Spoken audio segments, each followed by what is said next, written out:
Oh, still just as nervous as the first video. All right, guys, what is up? I am back. Like I said a couple weeks ago, I wanted to talk more about my desk. I used to think that I needed $1,000 secret lab desk to build a nice setup, and you might too. But here is a $140 standing desk that does everything I needed to do. Given that a desk is kind of the main component of a desk setup, I really wanted to go through this with you guys because I think it's a fantastic desk. This is the Bizum standing desk from Amazon. It was 138 bucks, I think, when I bought it at the time a couple months ago. I looked a few times and it seems to range between 138 and maybe like 145 bucks. It is 55 inches in length and 24 inches in depth. It's been absolutely perfect. It raises up to, I think, 45 inches and as low as 27 inches. I'm going to have a link to the desk below so you can check all that stuff to be completely accurate. Now, one of the things that I really like about this desk is the size. I do this in my bedroom, which is pretty small, and it fits really well. Now, my last desk was 32 inches by 19 or 18 inches, and it was just way too small. I could barely fit my monitor arms on there. I couldn't put anything on the desk between my monitors and my keyboard without everything feeling like it was about to fall off the front, so it really didn't work for me. Just as a side note, one of my favorite things about this desk is the little headphone hangers that you can clip onto either side of the frame. It's a nice little touch. I know a lot of desks have it, but it's something that I really enjoy. Like I said before, this desk has plenty of space for what I needed to do right now. If I had more room, I would go a little bit bigger, but for right now, I'm able to have a 41-inch desk shelf monitor riser on the desk with space for my keyboard and my mouse, and a little bit of room at either side. I have two monitor arms attached to the back of the desk with two 27-inch monitors, which you guys can see behind me, which I'll talk about in a later video. One of the things that I was worried about with this desk was the fact that it is a two-piece top. I was a little bit worried, given how cheap it is, that when I put everything together, especially with the monitors attached to the back side of the desk, that the middle of the desk was going to start to bow up. But it's been here for a little while now and it hasn't even started to show any signs of doing that. Not only do I have the monitors on the back, but underneath the desk I have two cable management trays and my Mac Mini are all mounted to the underside of the desk. So there's quite a bit of weight and it's not starting to bow at all. Overall, the building process on the desk was super easy, feels really sturdy, and I just couldn't be happier with it. Now, no beating around the bush, it is a cheaper desk.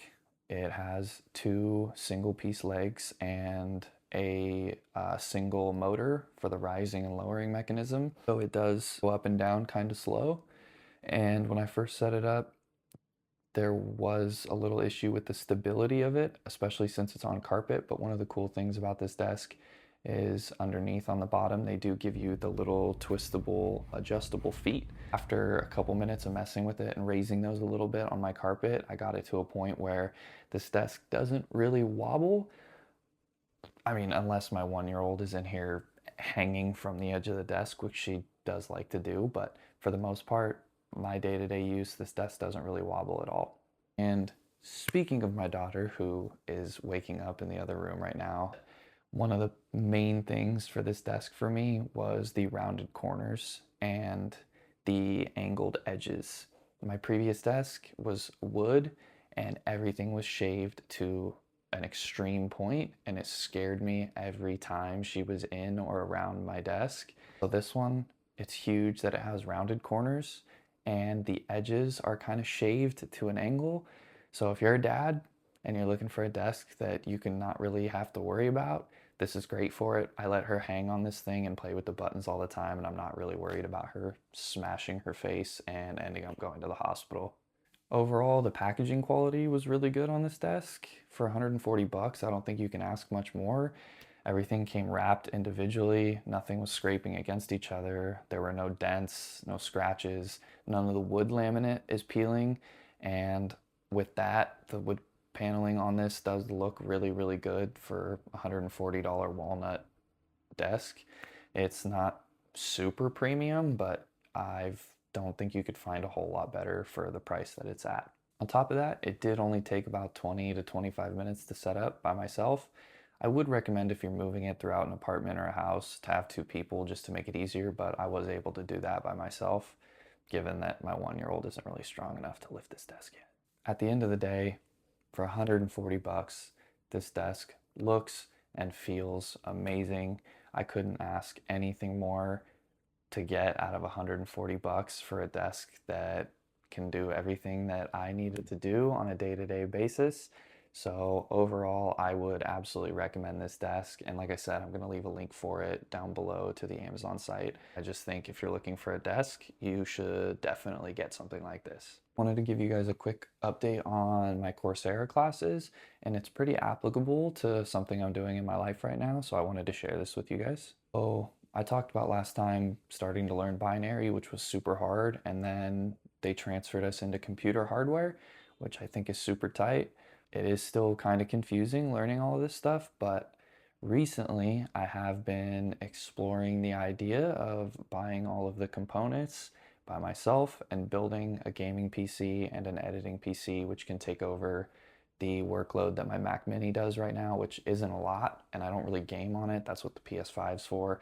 But if I had something to unify those, that's what I'm looking for. It just so happens that Coursera taught me about it. I learned a lot about what a CPU is, a GPU, motherboard, RAM kits, power supply, SSD. They helped narrow down kind of what I wanted to get out of a computer, because I had been looking at parts lists and kind of building what I wanted out of a computer based on what people said you need for what uses. But I never really understood what was going on behind the scenes between the CPU and the GPU and the BIOS and the RAM kit and how the motherboard brought everything together. So I just think it's really cool to kind of understand how the whole process works. I have been messing around with some AI master prompts. So I was kind of using it as a teacher alongside Coursera to just help me understand how things work.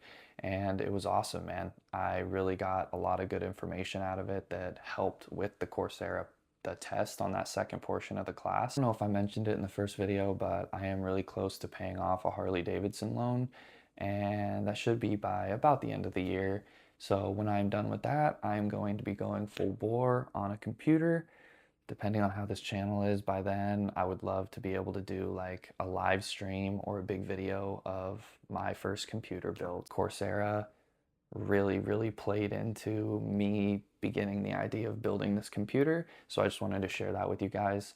Overall, the hardware section was a lot easier to understand than binary. It's pretty straightforward and it's a lot of fun. So I think it might be even a little more of a niche that I really enjoy, which is tinkering and building with the actual tech underneath the user face that we experience with computers. Once again, I just wanted to say thank you for watching this far into the video.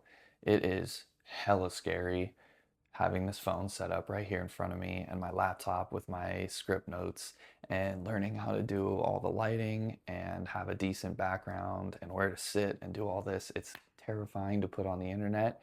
I feel like I'm just gonna get flamed for it, which I should. I mean, the beginning of this is obviously gonna suck, but if you've watched this far, thank you so much. Genuinely does mean a lot, and I would love it if you left a like on the video and commented. If you do want to see more desk content, content. If you do want to see more desk content, leave a comment below. Tell me what part of the desk you want me to go through next. Let me know if there's any questions that you have, if there's anything I left out. I'm sure there is. I'm not very good at writing these scripts. I have no idea really what I'm doing. I guess I'm supposed to tell you guys every time.